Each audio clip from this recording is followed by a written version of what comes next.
il est merveilleux. Il est fidèle. Il est le véritable. C'est ça, c'est son nom. En effet, depuis des années antérieures, j'étais dans l'amertume. J'ai pleuré. Pour ceux qui me connaissaient, j'étais comme une malade. J'étais au bord de la déception. Chaque fois que je voyais une femme enceinte, je m'écroulais et je pleurais. Et en 2013, mon mari a décidé de m'épouser. Et nos deux familles se sont opposées. Parce que pour eux, il n'y avait pas encore d'enfants. Donc, il ne fallait pas qu'on se marie. Mais bien avant ça, on était dans les préparatifs du mariage quand j'ai fait un songe dans lequel on a préparé le mariage. Et puis, je suis subitement venue vers les mamans qui préparaient le jour même du mariage. Et puis, j'ai dit, allez, rangez tout. Mettez tout. Rangez tout. Le mariage a été reporté au samedi prochain. Et puis, les mamans là disaient, mais la nourriture qui est déjà prête, là, on fait comment? Elle dit, mettez au frigo. Le samedi prochain, on va chauffer et puis on va manger. Ça, c'était dans le songe. Et puis, je me suis réveillée. Puis, j'ai réveillé mon mari et lui ai dit, mariage là, je ne suis pas sûre que ça va avoir lieu. Voilà le songe que je viens de faire. Il dit, Dieu est grand, ça va aller.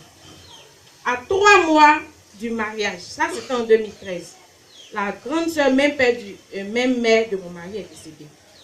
Donc, l'argent qu'on va prendre pour faire le mariage là, c'est parti dans le funérailles là.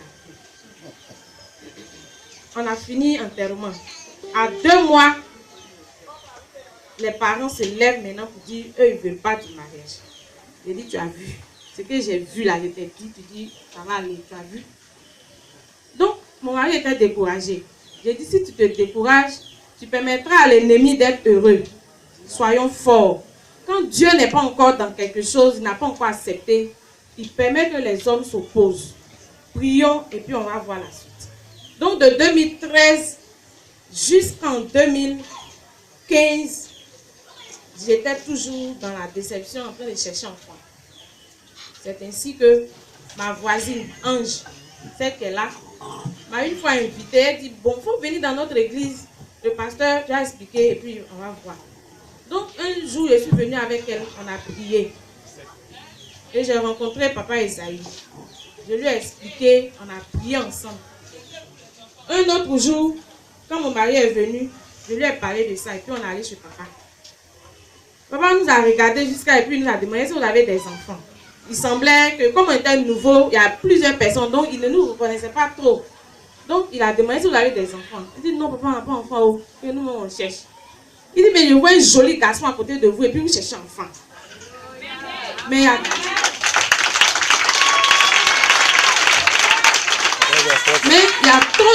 a trop de blocages, il y a trop de sorcellerie dedans. Mais Dieu est tout puissant, on va prier. Donc on a prié. Et puis dans la cour de mon mari aussi, il y a eu trop de morts. Chaque année, il y a la mort. Chaque année, aujourd'hui où je vous parle encore, il y a un qu'on va enterrer samedi prochain. Donc on est venu voir papa pour aller prier dans la cour là-bas. Il est allé, il a prié, et puis on est revenu. Donc pour poursuivre le cours, on est resté dans cette prière-là. Ici en 2015, j'ai fait un autre songe où c'est comme si j'étais venu ici pour prier. Mais le lieu de prière là n'était pas comme ça. C'était plus grand que ça. J'étais arrêté ici. Et puis papa était sous l'onction. Et puis c'est comme si Dieu était descendu en lui et qu'il parlait au travers de sa bouche. Et puis il dit, femme, moi Dieu, je te dis que j'ai fixé la date de ton enfantement. J'ai fixé la date de ton enfantement. J'ai fixé la date de ton enfantement. Et puis je suis tombée, moi aussi, sous l'onction. Et puis je me suis réveillée. Puis j'ai réveillé mon mari encore, je lui ai dit. Il dit, que Dieu soit loué. Immédiatement, quand je suis rentrée, je suis venue chez papa ici un vendredi. Puis j'ai fait le songe à papa. Il dit, mais c'est clair, la parole est claire. Donc, ce que tu dois faire, c'est de sceller ça. Donc, papa m'a conseillé de faire une bonne offrande pour sceller ça. Donc, c'est ce qui a été fait. Et papa et nous, on est restés toujours en prière. Soit ici, quand j'ai eu le temps, parce qu'à cause du travail, je ne venais pas toujours. Et on passait aussi à la maison souvent pour prier avec lui. Ça, c'était en 2015. Donc, les choses sont restées comme ça, on priait. Jusqu'en 2016, mon mari et moi, on a décidé de se marier. Parce que la parole de Dieu dit que c'est à lui, Dieu, qu'on doit obéir, pas aux hommes. Parce que les hommes nous ont dit de ne pas nous marier, qu'on va on va rester dans ça. Peut-être que c'est le mariage que Dieu attend pour débloquer, on ne sait pas. Donc, on est resté en prière. Que l'homme veuille ou pas, cette année-là, c'est cette année. On va se marier. Mais les parents aussi sont nos dieux sur la terre. Il faut aller encore vers eux pour leur dire que nous, on veut se marier. Au cas où ils ne voudront pas, nous, on va le faire parce que Dieu nous aurait donné sa caution. Donc, on a envoyé les hommes de Dieu vers les parents. On leur a parlé. Mais pendant ce temps, il y a un travail qui se faisait. Que Dieu permette que ceux qui sont contre ce mariage-là soient les organisateurs du mariage. Et c'était notre prière. Effectivement, quand on allait vers eux, les gens qu'on envoyait vers eux, nous ont dit, eux, ils n'ont plus de problème. Que eux-mêmes, ils veulent qu'on en casse se marier. Ils disent, gloire à Dieu. C'est comme ça que jusqu'en 2016, le mariage a eu lieu. Mais avant ça, je sentais des bobos de femmes que je ne voudrais pas étaler ici. Donc, je suis allée à la clinique. Mais tenez-vous bien, quel médicament je n'ai pas fait. Quand on dit pour femme, ça là, c'est puissant, je suis là-bas. Quand on me dit une autre, j'ai fait une semaine, un mois, s'il n'y a pas de résultat, on me dit une autre, je suis là-bas. Clinique, opération, une chose, dans toutes les bonnes cliniques où je peux passer, puis on va voir que chose là, je suis passée là-bas. Médicaments, si on envoie un ennemi de douanier ici, là, pour blanc va remplir, pour africain va remplir. Tout ça là, c'est un médicament. Analyse sur analyse. Jusqu'à, on me dit non, que mes trompes sont bouchées. Il y a des myomes qui ont scellé mes trompes, vraiment, c'est compliqué. Et je dis, je suis fatiguée, je ne fais plus de médicaments. Parce que je sens une voix qui me dit que ça là, c'est pas affaire de médicaments. Il faut laisser, Jésus va opérer le miracle. Amen. Donc je ne partais plus à l'hôpital, je ne faisais plus rien comme médicament. Maintenant, je sentais des bobos, ça c'était le 16 avril 2016. Je sentais des bobos de femmes. Et puis je me suis rendue dans une clinique quelque part, tout près ici. Et puis, j'ai parlé de ça au médecin. Le médecin m'a consulté. Maintenant, après ça, il a commencé à me poser des questions. Donc, ça m'a poussé à aller avant pour lui parler de mon bobo, de femme, tout ça. Enfantement, tout ça. Il a regardé mes résultats, il dit, madame, ça là, moi, je te conseille de faire l'in vitro. Vous connaissez tous l'in vitro. Il a parlé, ou bien c'est un problème d'argent, ou bien quoi. Et quand il a fini de parler, je l'ai regardé et dit, quand un homme veut quelque chose, il se donne les moyens de l'avoir. Mais moi là, je ne vais pas faire in vitro. Parce que le Dieu que j'adore, il est le Dieu qui partage les enfants. Donc je suis sûre qu'il va me donner un enfant. Et le médecin m'a regardé et puis m'a dit, c'est bien. Et puis je suis sortie. Quand je suis sortie de la salle nette, j'ai eu un mal de ventre terrible. Je ne pouvais plus me redresser. J'ai commencé à pleurer dans la clinique. Les gens sont venus me prendre ma mise en hospitalisation. Ils ont fait une échographie. On dit que j'ai eu un kyste. Mon ovaire a fait un kyste et c'est en train de faire de l'hémorragie. C'est-à-dire le sang coule. C'est ça qui fait que j'ai mal au ventre. J'ai dit, Satan, tu es vaincu. Parce que je viens de dire que Jésus va me donner un enfant. Donc toi, tu as passé à côté pour me décourager. Mais je ne suis pas découragée. Et j'ai fait le traitement que m'a donné le médecin. Et puis, j'ai poursuivi le cours de mes préparatifs de mariage. Et le 3, on a informé papa. Et le 3 septembre 2016, on s'est mariés. Quand on a fini le mariage, on a appelé papa pour aller prier pour les cadeaux. Ça, c'était sa dernière visite chez nous. Et quand après ça, le mariage, on est venu, mon mari et moi, chaque soir, on dit, Seigneur, tu as dit que l'homme et la femme se marient. Et après quoi viendront les enfants.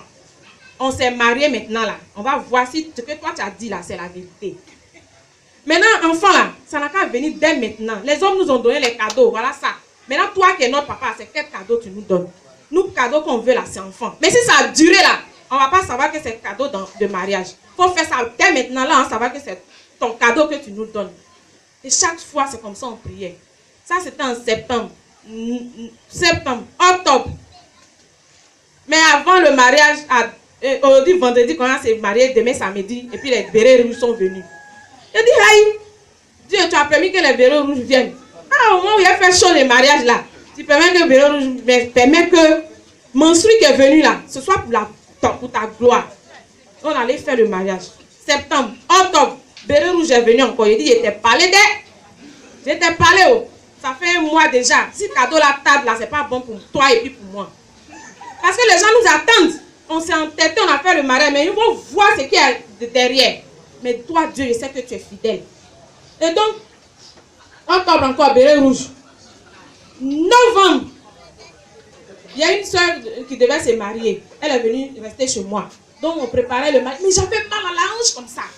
Mes pieds me brûlent comme s'il y avait piment dessus. Je ne comprenais rien. Je prends les médicaments, rien. Jusqu'à, et puis, un mois. Une date de... Parce que moi, mes menstrues sont très réguliers. Si c'est venu 2 le mois là, mois prochain 2, le mois suivant 2, et puis ça change, et puis ça vient encore, c'est comme ça. Donc le 2 novembre arrive, il n'y a pas menstrué. Je dis, hein, peut-être que c'est en train de décaler. 3, il n'y en a pas. Les commandos sont rentrés en caserne. 3, il n'y en a pas. 4, il n'y en a pas. Il dit, ça c'est que... Mais je ne m'occupais pas. Parce qu'il y avait une soeur qui devait se marier, donc on était dans les préparatifs. Une semaine, je ne vois rien. Et puis, moi, je suis méthodiste. Et puis, je suis allée à l'église un dimanche. Et puis, il y a un papa qui dit, on dirait qu'Assamoah a mis là-bas. Hein? Il dit, Assamoah a mis quoi où? C'est-à-dire que Dieu, je priais pour qu'il me donne. Hein? Mais il a enlevé ça dans mes yeux. Je ne voyais rien. Donc, il dit, que mes seins ont pris du poids. Il dit, oh, toi, tu aimes trop ça. C'est soutien et porté là qui fait ça. Je me m'assois encore. Il y a un autre frère qui dit, on dirait que c'est calé. Hein? Bon, j'ai dit, bon, je prends. Si c'est calé, c'est bon. Je suis rentrée à la maison. Encore, ça faisait 1 mois, 1 semaine. La semaine qui a suivi, ça avait fait 1 mois, 2 semaines. Et puis, c'était le mariage du frère, de la soeur qui était chez moi. J'étais triste dans le mariage. J'ai dit, visage là, voilà ça. J'étais énervée comme ça. Quand mon mari me parle, il dit, oh, toi, mais tu as quel problème même? J'ai fait, il faut aller m'acheter. J'étais dans le temps plein. Il faut acheter du biscuit pour moi, il y a trop faim. Il dit, quel genre de biscuit? Il dit, oh, achète-moi biscuit. Il dit, j'étais énervée. Mais sans toutefois me rendre compte que c'était ça qui était là. Et puis, je suis rentrée à la maison. Menstru, il ne vient pas. Jusqu'en 3 semaines. 1 mois, 3 semaines. Je dis, tiens. Et la voix me dit, tu es enceinte. C'est maintenant qu'il a commencé à me peser. À me regarder bien, bien, bien. Parce que mon corps avait commencé à changer. Je suis venue au toit rouge ici. Je suis toit rouge, j'ai acheté un test de grossesse. J'ai dit à mon mari, matin bonheur, samedi matin bonheur, là, il faut te réveiller, on faire quelque chose. Attends, je ne lui ai rien dit. Hein. Et puis, on a fait. Dès qu'il a mis tout là dans le pipi, net, ça sortit 2 traits rouges. Puis je lui montre. Il dit, ça veut dire quoi? Il dit, aujourd'hui, toi, tu ne sais pas ce que ça, là, ça veut dire. Aujourd'hui, tu ne sais pas ce que ça veut dire. Ça veut dire qu'elle est enceinte. On est resté hypnotisé. On ne sait pas si on allait être en joie, ouais. Si on allait pleurer, ouais. On ne savait plus ce qu'on allait faire. Puis on était là. Et c'est comme ça, un peu. Pareil, c'est rentré dans moi. Comment j'ai fait pour prier là même, je ne voyais pas. Comment j'ai fait pour appeler papa même, je voyais. Tout était mélangé dans moi. Et chaque fois, il disait à mon mari, appelle papa. Appelle-le. Lui aussi, tête de garçon. Excusez-moi, mais vraiment, si on veut vous regarder là, on ne va même pas aller de l'avant. Donc chaque fois, il n'appelait pas. Quand je lui dis, à un moment, il dit, bon, allons chez papa. Il faut qu'il me voie dans cette rondeur là. Quand on fixe le jour, c'est moi, je ne me sens pas bien. Et puis on reste. Jusqu'à, et puis, il dit, bon, on ne dit plus rien à papa, on va attendre. Le jour j'ai accouché là, en fait, je sais que ce n'est pas une surprise pour lui parce que lui, il savait déjà. Donc, le jour de l'accouchement, avant ça, on s'en a fait échographie. Le médecin me dit que c'est un garçon.